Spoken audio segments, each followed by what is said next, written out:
Hey guys, welcome to PM Pathshala. Guys, आज हम लेकर आए हैं विजन आईएएस की गाइस मंथली मैगजीन है फरवरी 2024 की, जिसमें गाइस हम already polity and governance cover कर चुके हैं। इंटरनेशनल रिलेशंस के हमने 3 टॉपिक्स को कवर कर लिया है।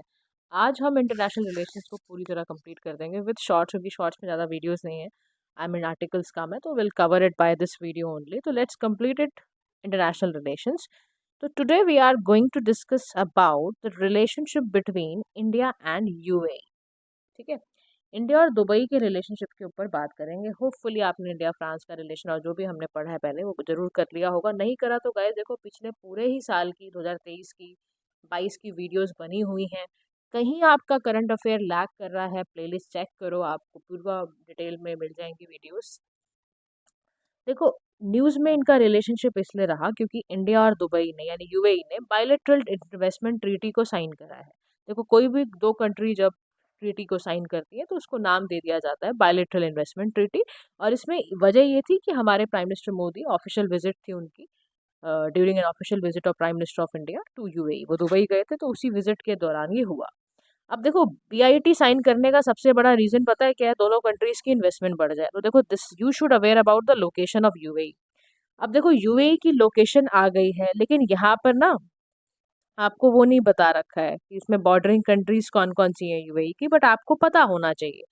तो याद रखो, यूएई किस किस से बॉर्डर शेयर करता है। तो एक तो होता है आपका कतर के साथ, ठीक है, कतर के साथ करता है, सऊदी अरेबिया के साथ करता है, ठीक है, और ओमान के साथ करता है। तो आपको पता होना चाहिए कौन कौन कंट्री के साथ ये करता है अपना बॉर्डर शेयर, ठीक है। तो which country surrounded by UAE, तो आपको पता ही है, ओमान है, सऊदी अरेबिया है, और मैंने आपको बता दिया कतर है। तो ये बातों को ज़रूर में ध्यान रख लेना आप, क्योंकि आपको बॉर्डर कंट्रीज़ का बिल्कुल पता होना चाहिए। कोई भी क्वेश्चन आप एक्सपेक्ट कर सकते हो। अच्छा, उसके बाद क्या हुआ? प्रॉब्लम्स है, जहाँ जहाँ प्रॉपर सेटलमेंट भी करी गई, जहाँ जहाँ डिस्प्यूट थे। आर्बिट्रेशन एक प्रोसेस होता है, मीडिएशन का एक प्रोसेस जैसे होता है ना, एक तरह का डिस्प्यूट रेजोल्यूशन प्रोसेस होता है जिसको हम आर्बिट्रेशन कह देते हैं। यहाँ पे दो आपस में लोग आके बातचीत करके उसको सुलझाते हैं चीज़ों को। हम और देखो, सबसे बड़ा ज़्यादा ध्यान ये है कि ना डोमेस्टिक मैन्युफैक्चरिंग बढ़े। और हमारा जो इम्पोर्ट डिपेंडेंस है ना, बहुत चीज़ें जो हम बाहर से खरीद के लेकर आते हैं उसका हम ना चाहते हैं, देखो मेक इन इंडिया हम चाहते ही हैं। हमारा बड़ा ध्यान है इसकी तरफ कि मैन्युफैक्चरिंग हमारे डोमेस्टिक कंट्री में हो। तो क्योंकि इंडिया का सबसे ज़्यादा ध्यान है कि हम ना $5 ट्रिलियन इकॉनमी जब हम बनना चाहते हैं, हमारा इकोनॉमिक टारगेट ये है, तो यूएई का बहुत फोकस है डाइवर्सिफिकेशन और लिबरलाइजेशन प्रोग्राम्स में, ताकि उनका ऑयल इकोनॉमी पे रिड्यूस हो उनका reliance. Both countries converge as partners in progress in various sectors. तो एक्सपर्ट्स का बिलीव है कि जो बीआईटी है वो स्टेप फॉरवर्ड है इस डायरेक्शन में, बहुत अच्छा तरीका है इस प्रोग्रेस पे पहुंचने का, ठीक है। अब देखो, इंडिया यूएई की रिलेशनशिप्स को और डेप्थ में समझ लेते हैं कि हमारे कैसे कैसे रिश्ते इनसे रहे। देखो, इंडिया यूएई के रिलेशन शुरू होते हैं 1972 के शुरुआत में, और 2015 तो मतलब आप समझ लो इतना सुनहरा साल जिसमें beginning of new strategic partnership हो रही है। 2022 में हमने इनके साथ ना सीईपीए अग्रीमेंट किया, कॉम्प्रिहेंसिव इकोनॉमिक पार्टनरशिप अग्रीमेंट किया, ताकि दोनों ही कंट्रीज का बायलेटरल ट्रेड जो है वो $100 बिलियन तक चला जाए। बात को समझ रहे हो? यानी कि देखो, इकोनॉमिक अगर रिलेशनशिप आपके अच्छे हैं तो फिर कल्चरल टाइज हैं, ये सारे रिलेशंस की वजह से आपको एक अच्छा रिलेशन मिलता है कंट्रीज के बीच में। हमारे जिन जिन एरिया में इनका बहुत सपोर्ट रहता है, यानी एरिया ऑफ कन्वर्जन, जिसमें हम दोनों बहुत अच्छा बैठते हैं, क्योंकि जब आप किसी रिलेशनशिप को डिस्कस करते हो ना, तो आप पूरा पैकेज डिस्कस करते हो कि देखो इनके ये सिमिलैरिटीज़ हैं, इनकी इन चीज़ों के बीच में इनकी बनती है, इन चीज़ों के बीच में इनकी नहीं बनती है। तो हम सारी चीज़ों को डिस्कस करते हैं। सबसे पहला फैक्टर है इकोनॉमिक एंड कमर्शियल फैक्टर, यानी जो यूएई की इन्वेस्टमेंट है इंडिया में, वो एस्टिमेट की जा रही है 20 से 21 बिलियन यूएस डॉलर, जो कि कभी हुआ करती थी। अगर आप कंपेयर करो 2000 और 2023 में, तो बहुत फ़र्क है। 15.5 कहाँ होता था और कब कहाँ 20-21 तक चला गया है। फिनटेक कॉर्पोरेशन की बात करो तो हमारा यूपीआई चलता है भाई, इंडिया इंडिया का यूपीआई चलता है। आनी यूएई का एग्रीमेंट साइन किया है, रुपे इंडिया, जेवॉन, ये सब पे ना हमारा एग्रीमेंट साइन हो रखे हैं इंडिया यूएई के। एनर्जी सेक्टर में आप बात करोगे तो भाई यूएई बहुत बड़ा सप्लायर है, हमें क्रूड ऑयल देता है, हमें लिक्विफाइड नेचुरल गैस देता है, इसको हम एलएनजी बोलते हैं, लिक्विफाइड पेट्रोलियम गैस हमें देता है इंडिया के मार्केट में जिसकी डिमांड है। तो हमें बहुत बड़ा इनसे सप्लायर हमें ये मिल रहा है। दुबई आप देखो ना, यूएई कितना बड़ा हमारा सप्लायर है। फिर अगर हम मल्टीलेटरल कोऑपरेशन की बात करें तो दोनों ही कंट्रीज वेरियस प्लेटफॉर्म्स पर है। दोनों ही कंट्री साथ निभा रही हैं ब्रिक्स पे। I2U2 पे तो इंडिया, इजराइल, यूएई, यूएसए का जो है ग्रुप है। यूएफआई है, यूएई, फ्रांस, इंडिया का ट्राइलेटरल एक ग्रुप है। तो कह रहे हैं हम सब ग्रुप्स में भी नजर आते हैं। फिर कह रहा है डायस्पोरा, ओहो, हमारा 3.5 मिलियन इंडियन डायस्पोरा जो उस कंट्री की 35% पॉपुलेशन का पार्ट है। तो हमारा relation people to people ties वाला भी हुआ डायस्पोरा, क्योंकि हमारा मौजूद है। कह रहा इवन आपको जान के बहुत ज्यादा खुशी होने वाली है कि पीएम जब वहां गए तो उन्होंने हिंदू टेम्पल अबू धाबी में, जिसका नाम बोचन सनवासी अक्षर पुरुषोत्तम स्वामी नारायण संस्था, को वहां पर इनॉग्रेट करा है जाके।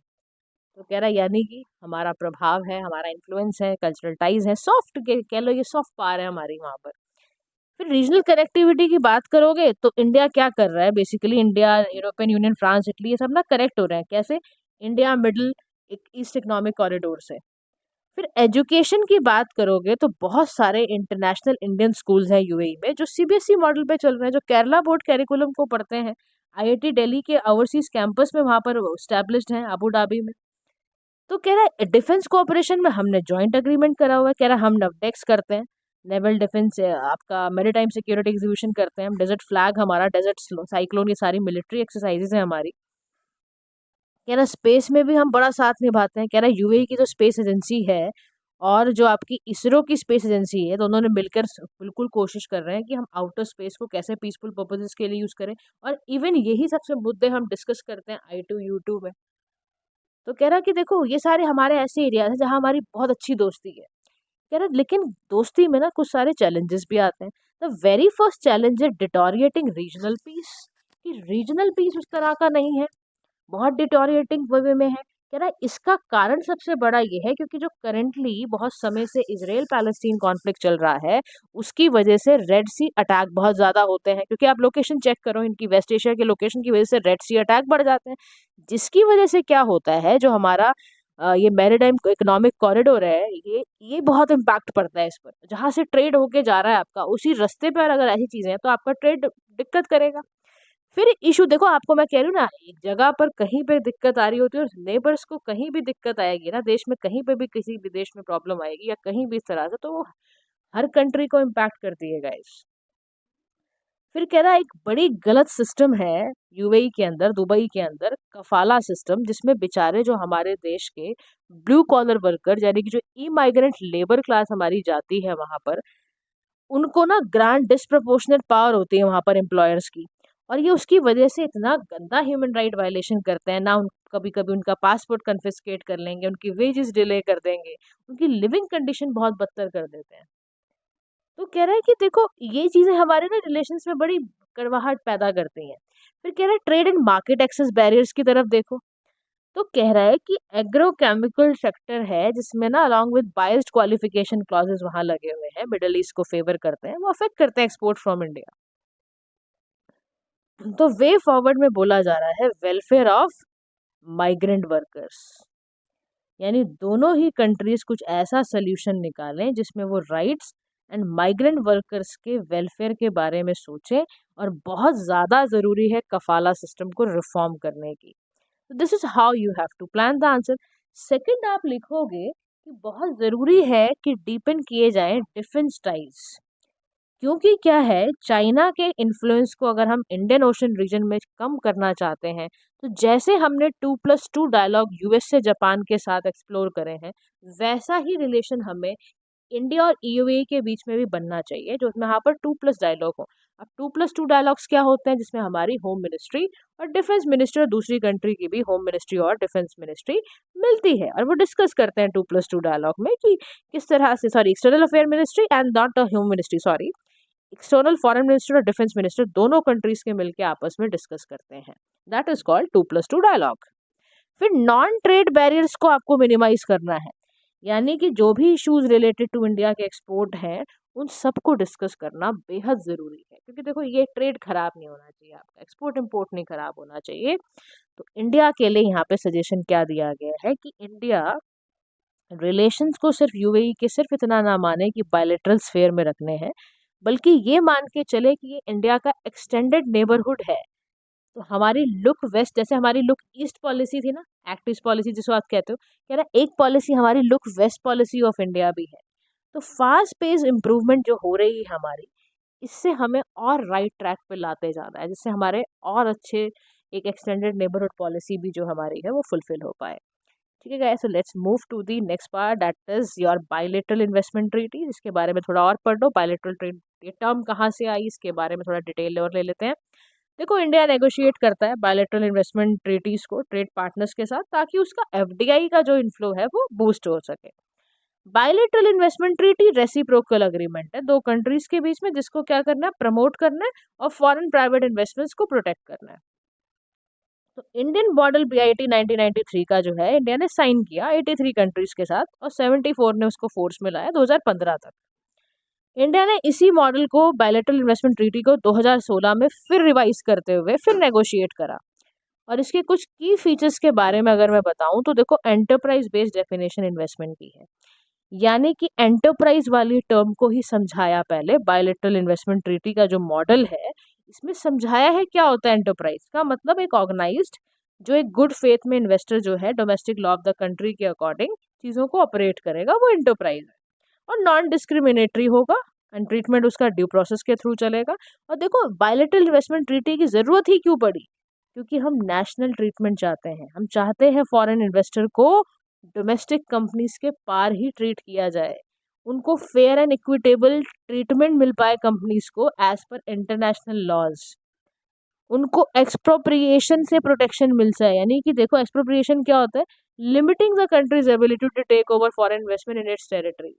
कई बार हम फॉरेन इन्वेस्टमेंट में लिमिट कर देते हैं, प्रोटेक्शनिज्म में आ जाते हैं कि इतने ही प्रोडक्ट मंगवाने, इतने नहीं मंगवाने, तो उस सबसे बचाव हो जाएगा। फिर कह रहे हैं कि इसमें और क्या किया गया, कह रहे हैं इसमें ना हमने इन्वेस्टर के जो भी डिस्प्यूट वगैरह आते हैं उसके लिए भी ग्रीवेंस मॉडल तैयार करा हुआ है। लेकिन फिर भी देखो, समस्या समझो, आज जो एग्जिस्टिंग हमारा जो 2016 में बायलेटरल इन्वेस्टमेंट ट्रीटी मॉडल आया था, उसमें फिर भी प्रॉब्लम है, कुछ रिएक्शनरी अप्रोच है। एक्सपर्ट्स ने सजेस्ट करा कि इंडिया ने ना मॉडल बीआईटी 2016 को लेकर आया, ताकि वो कई सारे सीरीज ऑफ नोटिस रिएक्शंस के निकल कर आए और बहुत सारे एक्सेप्शंस के साथ निकल कर आए। फिर ये कह रहे हैं आर्बिट्रेशन मैकेनिज्म जो है बहुत कंटेंशियस इश्यूज है, जिसमें कि इन्वेस्टर नो जो है डोमेस्टिक रेमेडीज वगैरह एग्जॉस्ट हो चुकी हैं, एंटरप्राइज बेस्ड डेफिनेशन नहीं है। उसके बाद ओमिट कर दिया है इन्होंने fair and equitable treatment standard को, बहुत सारे फेवर्ड नेशंस हैं, लेजिटिमेट एक्सपेक्टेशंस हैं, वो सब एब्सेंट है। लैक ऑफ प्रोफेशनल्स है, इंडिया के पास सफिशिएंट लॉयर जजेस नहीं है जिनके पास ये एक्सपर्टीज हो कि वो कैसे फॉरेन फर्म्स के साथ ह्यूज फीसेस वगैरह जो पे की जाती हैं इन्वेस्टमेंट आर्बिट्रेशन में इंडिया को रिप्रेजेंट कर सके। ये सारी बड़ी कमियां हैं। टैक्सेशन मेजर्स की बात करोगे तो वो भी बहुत हमें प्रॉब्लम करती हैं। तो प्रोटेक्ट करना क्रॉस बॉर्डर कमर्शियल ट्रांजैक्शन को, ये बहुत बड़ा एक काम है कि टैक्सेशन मेजर्स को ठीक किया जाए। तो कॉम्प्रिहेंसिव अगर हम एनालिसिस करें तो रिकमेंडेशन आई पार्लियामेंट्री स्टैंडिंग कमेटी की कि सबसे पहला काम क्या करो, टाइमली जो भी आपके इन्वेस्टमेंट डिस्प्यूट आते हैं उसको किसी भी हाल में बिना ज़्यादा कॉस्ट एक्सचेकर की बढ़ाए हुए आप उसको प्री आर्बिट्रेशन कंसल्टेशन नेगोशिएशन से ठीक कर दो। फिर आप क्या करो, फर्दर चेंजेस जो भी ज़रूरत है मॉडल बीआईटी 2016 में उसमें नए प्रोविजंस डाल दो। फिर तीसरी बार डोमेस्टिक लीगल एक्सपर्टीज को डील कर दो, बिल्ड बनाओ, प्रमोशन करो न्यू दिल्ली आर्बिट्रेशन सेंटर का as a world class arbitration centre. Non ambiguous and forward looking BIT को ड्राफ्ट करो ताकि कोई भी इंटरप्रिटेशन आर्बिट्रेटर्स की तरफ से ना हो। नाउ द नेक्स्ट जो आपका आर्टिकल आता है that is expansion of BRICS. BRICS की एक्सपेंशन की बात की जा रही है कि क्या ब्रिक्स एक्सपेंड हुआ है, ब्रिक्स कहाँ से आया, ब्रिक्स टर्म कैसे आई, ब्रिक्स का काम क्या होता है। तो देखो, न्यूज़ में इसलिए रहा क्योंकि 5 नए न्यू मेंबर्स ऐड हुए हैं। यूएई, ठीक है, Egypt, Ethiopia, Iran, Saudi Arabia, UAE, ये सारी कंट्री जो है पांचों की पांचों आई हैं बीआई के फुल टाइम ब्रिक्स के मेंबर बने हैं। याद रखो एक चीज, एक मेंबर ने छोड़ा भी है, अर्जेंटीना छोड़ के चला भी है, माइनस हो गया है। ठीक है, कंट्रीज की लोकेशन जरूर में ध्यान में रखो। अब ब्रिक्स सबसे पहले ना ब्रिक नहीं था, ये पहले ब्रिक ही था, पहले टाइम ब्रिक्स नहीं था, इसका फुल फॉर्म पहले ब्रिक था। तो इसको निकाला जिम नील को, इन्होंने टर्म को कॉइन करा फर्स्ट टाइम इन 2001।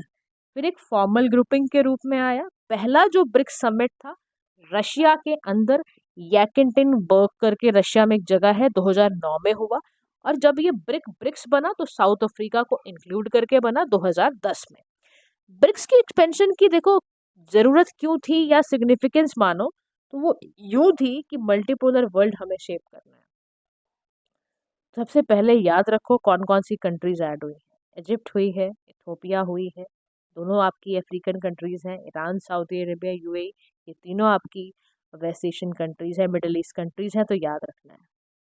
तो सबसे पहले ये याद रखो मल्टीपोलर वर्ल्ड को शेप करेगा। देखो ब्रिक्स का एक्सपेंशन होगा तो डाइवर्स रीजन्स की क्या क्या रिक्वायरमेंट है, क्या क्या इकोनॉमिक पावर हाउसेस हैं, वो कैसे ग्लोबल ऑर्डर को प्लेयर बन के एक अच्छा करेंगे, वो सब चीजें आ जाएंगी। ब्रिक एक ना सबटल शिफ्ट लेता है टुवर्ड्स अ वर्ल्ड ऑर्डर जहां middle powers are increasingly assuming central roles, तो इसलिए बहुत जरूरी था। फिर हम ये भी चाहते हैं कि नए नए रीजन्स में ब्रिक्स के फुटप्रिंट जरूर पड़े ताकि ग्लोबल फुटप्रिंट बढ़ जाए। वहाँ पे लोगों ना देखो, हम कहते हैं ना कि ग्रुप हमारा जितना बड़ा होता है, हम कोई जब डिस्कशन करते हैं तो उसका भी पॉइंट ऑफ व्यू हमें सुनने को मिलता है। तो जो अलग अलग जब आप देखो, जब आप कभी कोचिंग ज्वाइन करते हो या कभी आपने की हो या इवन आप स्कूल में जब जाते थे, अलग अलग जगहों से लोग आते थे, है ना, तो आपके आइडियाज आपस में एक्सचेंज होते थे, तो उससे आपको एक अच्छा व्यू मिलता है। क्यों स्कूल्स वगैरह का कॉन्सेप्ट आएगा इसीलिए आया कि घर में तो चलो हम चीज़ें सीख ही रहे हैं, बट एक डाइवर्स एक डायनेमिक पॉइंट ऑफ व्यू के लिए हमें स्कूल कॉलेजेस का एक प्रोविजन है। कॉलेजेस में जाओगे तो फिर और डिफरेंट डिफरेंट स्टेट्स के लोग मिलते हैं आपको, तो ज़रूरत थी उसकी। फिर इनका ना ग्लोबल इकोनॉमी भी बहुत, आप देखो आप ब्रिक्स में जितनी नेशंस की कंट्रीज है 40% वर्ल्ड की पॉपुलेशन को दिखाते हैं, जो इवन G7 कंट्रीज को भी सरपास कर चुकी हैं। तो आप ये देखो, इजिप्ट और आपका इथोपिया अफ्रीकन कॉन्टिनेंट को दिखाएगा, तो ये ग्लोबल लेवल पर क्या एक मैसेज जा रहा है, इंक्लूसिविटी इंक्लूसिविटी का। इसीलिए देखो G20 भी G21 बना, अफ्रीकन यूनियन को हमने बुलाया। फिर हम ये भी चाहते हैं कि डी डॉलराइजेशन का प्रोसेस शुरू हो जाए। इजिप्ट ने अपनी इंटेंशन शेयर करी कि वो conduct payment for import India China के साथ वो रिस्पेक्टिव करेंसीज में ही चाहता है, वो डॉलर में नहीं चाहता, यूएस डॉलर में ही क्यों हो, है ना। तो इसीलिए देखो मतलब हमारे जो, तो आप समझो कि ना एक तरह से हम बहुत ज़्यादा मूव करने की कोशिश कर रहे हैं मल्टीपोलर वर्ल्ड की ओर, कि कोई यूनिपोलर वर्ल्ड नहीं है, सभी का अपना पॉइंट ऑफ व्यू है और एक मल्टीपोलर वर्ल्ड की तरह हम चलें। मेजर इनिशिएटिव्स जो ब्रिक्स के लिए गए, that is new development bank. Headquarters इसके शंघाई में है। कॉन्टिजेंट और रिजर्व अरेंजमेंट है जो म्यूचुअल फाइनेंशियल सपोर्ट के लिए है। मेडिकल कोऑपरेशन के लिए ऊफा डिक्लेरेशन ब्रिक्स ने बनाया है। ऐसे ही कई सारे प्लेटफॉर्म देखो, साइंस एंड टेक्नोलॉजी का बनाया कोविड-19 को देखते हुए, तो ऐसे कई सारे प्लेटफॉर्म्स तैयार करे गए हैं। अब जब ना कोई चीज़ एक्सपेंड होती है तो देखो उसके साथ कुछ इश्यूज भी आते हैं। अब आप ही देखो, जब क्लास 6 से 7th में गए होगे या कॉलेज से जब बाहर निकले होगे, तो आपके पास ना बहुत सारे इश्यूज होते हैं कि कौन सी जॉब में जाएं, कौन सी कंपनी में जाएं, बहुत सारी चीज़ें हमारे सामने होती हैं। या आपने सोचा चलो अब यूपीएससी की प्रिपरेशन ही शुरू करते हैं, तो उसके इतना वास्ट सिलेबस देख के पहले आप डर गए होगे। फिर आपको कोई एक मेंटोर कोचिंग वाला मिला होगा या उसने आपको बहुत अच्छे से गाइडेंस अगर दी होगी और उलझाया नहीं होगा, तो आप एक सही डायरेक्शन में चले जाओगे। नहीं तो कई लोग बहुत उलझा देते हैं, ये भी पढ़ो जी, ये भी करो, ये भी करो, ये भी करो। तो आपके पास ना डाइवर्स जब चॉइस होती है, उसमें से एक निश, एक अच्छी सी चीज निकालना, एक ये भी एक आर्ट होता है। तो issue is different levels of development, यानी कि ब्रिक्स की जो नेशंस ऐड हुए हैं, सबकी एक अपनी इकोनॉमिक डेवलपमेंट है, सब अलग अलग है अपने इकोनॉमिक डेवलपमेंट के पर्सपेक्टिव में। एक्सपेंशन उनका फर्दर हो सकता है, कई बार लिमिट भी करे कोऑपरेशन को, क्योंकि उनके पॉइंट ऑफ व्यू अलग होंगे। तो हो सकता है उनके तरीके ट्रेड करने के या किसी और चीज़ के इकोनॉमिक पर्सपेक्टिव के अलग हो जाए। फिर दूसरी, कंसेंसस और एक्सटेंसिव डायलॉग में दिक्कत आ सकती है, क्योंकि वेल डिफाइंड कोई क्राइटेरिया नहीं है मेंबर्स को, नए मेंबर्स को ऐड करने का। तो हो सकता है जो कंट्रीज हो वो कुछ एक्सपेंशन के लिए फेवर ना करें, या हो सकता है बहुत डेवलपिंग स्टेज में हो तो वो गवर्नेंस इंस्टीट्यूशंस को टाइम मांगे इवॉल्व होने में। जियोपॉलिटिकली आप चाइना के मूव में तो हो कि उसका स्फीयर ऑफ इन्फ्लुएंस को हमें कम करना है, उसको अब लाइक माइंडेड कंट्रीज को आप बुलाना चाहते हो, बट वो कैसे हो पाएगा जब चाइना का मूव ये है कि वो अपनी तरफ ज्यादा लोगों को खींच रहा है। कह रहा वास्ट इंटरनल डिफरेंसेस हैं अमंग मेंबर्स। कह रहा देखो, अगर आप ब्रिक्स नेशंस को उठा लो और जो कंट्रीज ऐड हुई है उनको भी उठा लो, आपको ये मिलेगा कि डेमोक्रेटिक अथॉरिटेरियन रिजीम जो है उससे बनी हुई सब जगह पे चीजें हैं, यानी कि पॉलिटिकल स्ट्रक्चर बिल्कुल अलग अलग है, हर जगह का सोशल स्ट्रक्चर अलग है। तो फिर कैसे एक कैसे कर दोगे। फिर कह रहा है जो अप्रोच है इंस्टीट्यूशनल रिफॉर्म्स की, वो भी बहुत अलग है, क्योंकि यूनाइटेड नेशन सिक्योरिटी काउंसिल में बड़ा डिक्लेरेटिव नेचर रहा है ये। फिर ग्लोबल इंस्टीट्यूशंस में अभी ब्रिक्स नेशन स्टिल डिपेंडेंट है G20 पर, IMF पर, वर्ल्ड बैंक पर। फिर ऑनगोइंग जो ग्लोबल कॉन्फ्लिक्ट है, जो वर्ल्ड ऑर्डर को जिसने चेंज कर दिया है, रशिया यूक्रेन की कॉन्फ्लिक्ट की वजह से, इसराइल हमास की वजह से, वो फर्दर क्या करेगा। फिर लो इंट्रा कंट्री ट्रेड है, इम्पोर्ट एक्सपोर्ट ब्रिक्स नेशंस का बहुत लो है जोग्राफिकल डिस्टेंस की वजह से। फिर कैपिटल की बड़ी भारी कमी है वर्ल्ड बैंक और IMF के पास। फिर ब्रिक्स का सिग्निफिकेंस ये है कि सबसे बड़ी बात ये है, voice for developing Nations and global south. क्योंकि ब्रिक्स एक तरह का प्लेटफॉर्म ऐसा बन चुका है जहां पर कंसर्न्स बहुत सारे हैं। फिर safe space for dialogue, BRICS ने न्यूट्रल प्लेटफॉर्म तैयार करा है for India to engage in dialogue and manage potential rivalries. Boosting multilateral, ये सारे के सारे इंडिया के लिए फायदे हैं ब्रिक्स के। मल्टीलेटरल रिफॉर्म डिमांड होंगी, फाइनेंशियल आर्किटेक्चर, क्योंकि न्यू डेवलपमेंट बैंक है वो इंक्लूसिव होगा, आपका इंपोर्ट करने का डिपेंडेंस खत्म होगा, आप SDG गोल की तरफ बढ़ सकते हो। क्यों? क्योंकि एग्रीकल्चर रिफॉर्म्स देगा, तो उसमें आप पॉवर्टी एंड हंगर को रेडिकेट करने के लिए काम करोगे साथ में मिलके, तो अल्टीमेटली अपना भी फायदा करोगे आप। तो यहाँ पर ये कह रहा है कि समस्याओं के साथ सुझाव भी दे रहा हूँ मैं, और ये भी बता रहा हूँ कि जरूरत क्यों है आपको, आपको सुझाव के साथ उस पर चलना ही चाहिए। यार सबसे पहला आप ना, क्योंकि अब कंट्रीज एक्सपेंड हो रही हैं, ब्रिक्स एक ग्रुप जो है वो 5 कंट्रीज के अलावा अब फिर 5 कंट्रीज ऐड हो गई है, 10 का पेयर बन गया है।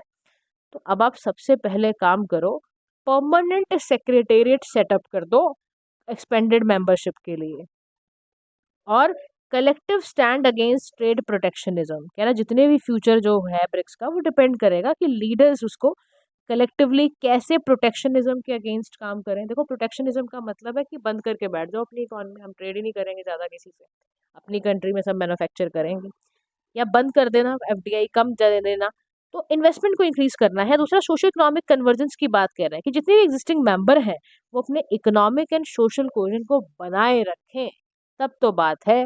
फिर बॉटम अप अप्रोच को फॉलो करें, पार्टिसिपेशन प्राइवेट सेक्टर्स का ताकि इनहेंस हो। Members should focus on building trust by sharing knowledge, trade and development को प्रमोट करें, पुश करें ये लोग, मल्टीलेटरल एफर्ट करें कि डीप कनेक्ट्स हो ग्लोबल साउथ के साथ, फर्दर एक्सपेंशन हो ऑब्जेक्टिव्स का, तो ये सारी चीजें की जाएं। तो उसके बाद ये इप्सा है, इप्सा को ध्यान रखो, इसमें कौन कौन सी कंट्री है, इंडिया है, ब्राजील है, साउथ अफ्रीका है। इप्सा डायलॉग फोरम 2003 इसको फॉर्मलाइज करके नाम रखा गया है, जॉइंटली इसको 2004 में निकाला गया, ऑपरेशनलाइज करा गया इसको इप्सा को। Now let's come to the next topic that we are going to discuss is about South Asia sub regional economic cooperation, SASEC बोलते हैं इसको। हेडक्वार्टर्स इसका मनीला फिलीपींस में है। 2001 में आया।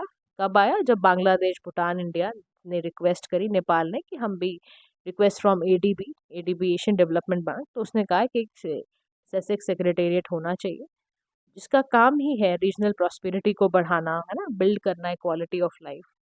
अब देखो PM ने लेड किया एक फाउंडेशन स्टोन, मल्टीपल प्रोजेक्ट्स ना आसाम में लगाने थे, जिसकी वजह से हमने सेसेक कॉरिडोर कनेक्टिविटी को एक मतलब हम वहाँ पर गए और बेसिकली हमने वहाँ पर बात करी कि हमें ना प्रोजेक्ट जो हमारा है ये असम में मल्टीपल प्रोजेक्ट्स के लिए 3400 करोड़ रुपए लगेंगे, जिसमें 43 रोड बनाएंगे, 38 ब्रिजेस को अपग्रेड किया जाएगा। 4 लेन का प्रोजेक्ट है जो हम चाहते हैं ईटानगर और उसको बढ़ा कनेक्ट कर दें, और इसकी ओवरऑल इकोनॉमी इस रीजन की बढ़ाने के लिए हमने किया। अब इसके ना 4 पिलर्स होते हैं। पहला पिलर है सेसेक यानी SAC ट्रांसपोर्ट सेक्टर स्ट्रेटजी, यानी कि मल्टी मॉडल ट्रांसपोर्ट क्रिएट करना है, लॉजिस्टिक्स फैसिलिटी क्रिएट करनी है ताकि इंट्रा रीजनल ट्रेड हमारा बढ़ जाए और ग्रोथ बढ़ जाए। फिर क्या करना है? ट्रेड फैसिलिटेशन स्ट्रेटेजिक फ्रेमवर्क तैयार करना है, एनर्जी सेक्टर को बूस्ट करना है इसके साथ, तो भी हमें हेल्प करता है ये। और ये 2016-25 तक इसको प्रायोरिटाइज करा गया, ऑप्टिमाइज करा गया कि एक इनोवेशन पब्लिक प्राइवेट पार्टनरशिप को इन्हांस किया जाए। इंडिया के लिए ये जो ऑर्गेनाइजेशन है या जो सेक्रेटेरिएट है, ये क्यों इम्पोर्टेंट है? देखो सबसे बड़ी चीज़, क्योंकि ये लिंक करता है साउथ एशिया को साउथ ईस्ट एशिया के साथ, क्योंकि म्यांमार से जो कॉरिडोर जाएगा ना, वो साउथ और साउथ ईस्ट एशिया को ही लिंक करेगा। फिर एडिशनल गेटवे बन जाएगा, जो land lock north eastern regions हैं उनकी जो पोर्ट डेवलपमेंट म्यांमार के साथ हो जाएगी, तो वो डेवलपमेंट मिल जाएगा। फिर मल्टी मॉडल कनेक्टिविटी बढ़ेगी, कह रहा इंडिया, बांग्लादेश, म्यांमार, ये सबको बहुत फायदा होने वाला है, क्योंकि India, Myanmar, Thailand trilateral highway create होगा, one belt one road initiative तैयार होगा। तो project being a part of great Asian highway, United Nation economic and social commission for इसके लिए स्ट्रेंथन करेगा हमारे ग्लोबल लेवल पर, है ना। लेकिन फिर भी बहुत सारे चैलेंजेस अगर आप very first challenges lack of effective cross border transport infrastructure, South Asia में जो पोटेंशियल ऑफ ट्रेड को मिनिमाइज करे। फिर lack of modern automated border procedure, यानी कि जिसकी वजह से हायर कॉस्ट बढ़ गई, more time for goods vehicle and traders cross border पे बढ़ गए। Under utilize intra regional trade in South Asia, यानी 5% रह गया सिर्फ, अगर आप कंपेयर करो। रेड टेपिज्म की प्रॉब्लम है, डॉक्यूमेंट्स इधर उधर टहलते जा रहे हैं, बैरियर आ गए, लेंथी एडमिनिस्ट्रेटिव प्रोसीजर, कोई नहीं आना चाहेगा। फिर बॉर्डर के लिए बड़ी समस्या है cross border energy connectivity infrastructure तैयार करना, वहां पर यू नीड पावर ग्रिड, और वो पूरा होएगा ही नहीं।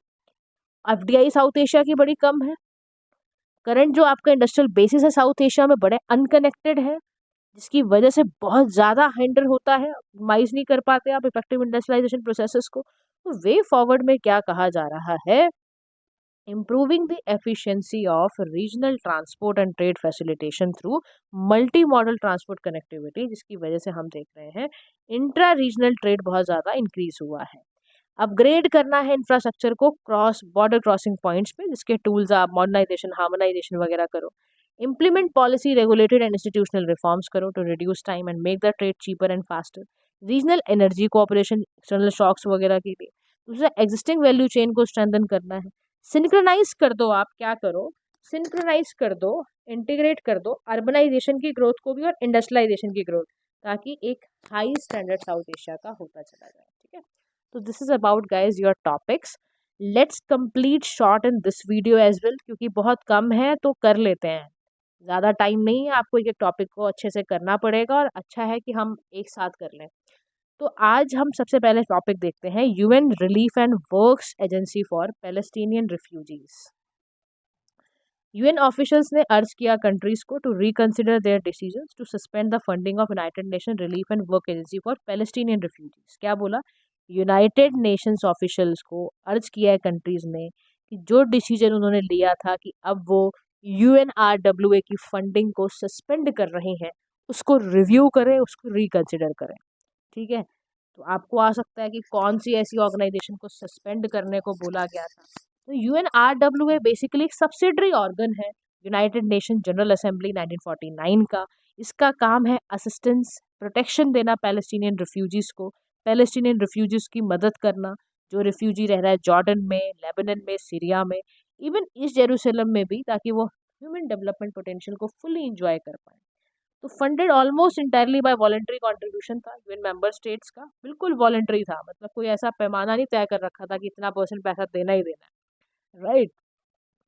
Now let's come to the next topic, that is economic community of West African states.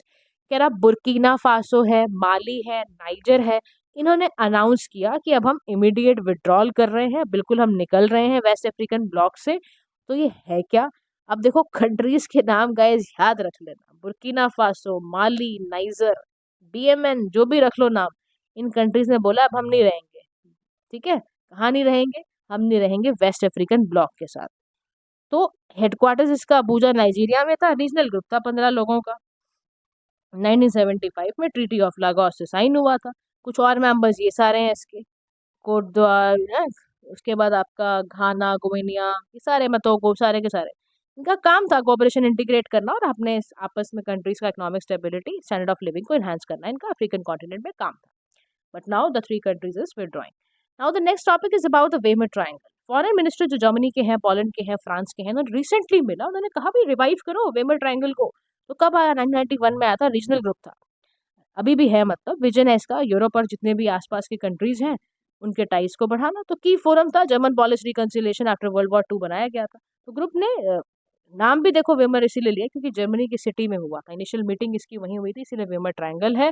Weimar triangle का याद लेना, 3 कंट्रीज का पार्ट है Weimar triangle, Germany, Poland and France, ये ध्यान रखना, जीपीएफ। उसके बाद है आपका मिशन एस्पाइड्स, तो ये यूरोपियन यूनियन ने लॉन्च किया था ताकि रेड सी वेसल्स को ईरान बैक्ड हाउती अटैक से बचाया जा सके, ताकि वहाँ फ्रीडम ऑफ नेविगेशन को प्रिजर्व किया जा सके, मैरीटाइम सिचुएशनल अवेयरनेस को क्रिएट किया जा सके, और ये एरिया ऑपरेशन जो आपका बलमंदेब है, स्टेट ऑफ हॉर्माज है, यहीं पे बचा के रखने की बात की जा रही है। Next topic is about Henley passport index. तो इंडिया ने स्लिप किया है to 85th position, the recently release जो भी 2024 की रिपोर्ट आई है उसमें। अब इसमें क्या किया जाता है, हेनले पासपोर्ट इंडेक्स की रिपोर्ट रिलीज कौन करता है, हेनले एंड पार्टनर्स करते हैं। रैंक किया जाता है इनको according to number of destination holders के अकॉर्डिंग। डेटा कहाँ से आ रहा है, इंटरनेशनल एयर ट्रांसपोर्ट एसोसिएशन से निकल कर आ रहा है। इसमें वीज़ा फ्री एक्सेस जो कंपेयर किया जाता है डिफरेंट डिफरेंट पासपोर्ट्स का। 6 कंट्रीज इसका पार्ट है, that is France, Germany, Italy, Japan, Singapore, Spain. इनको रैंक नंबर 1 पे डाला गया है 2024 में। तो 2024 में कोई एक ही कंट्री हेनले पासपोर्ट इंडेक्स में नहीं रैंक 1 लाई है। कौन कौन सी कंट्री लाई है, छः countries, France, Germany, Italy, Japan, Singapore और Spain, right. So now the we have completed our IR वाला पार्ट। कल से हम इकॉनमी शुरू करेंगे guys. Stay tune to our channel, share among your friends, do like share and subscribe to PM Pathshala. बिल्कुल नहीं शर्माना है लाइक करने में, बिल्कुल नहीं शर्माना है शेयर करने में। Thank you so much, have a nice day to.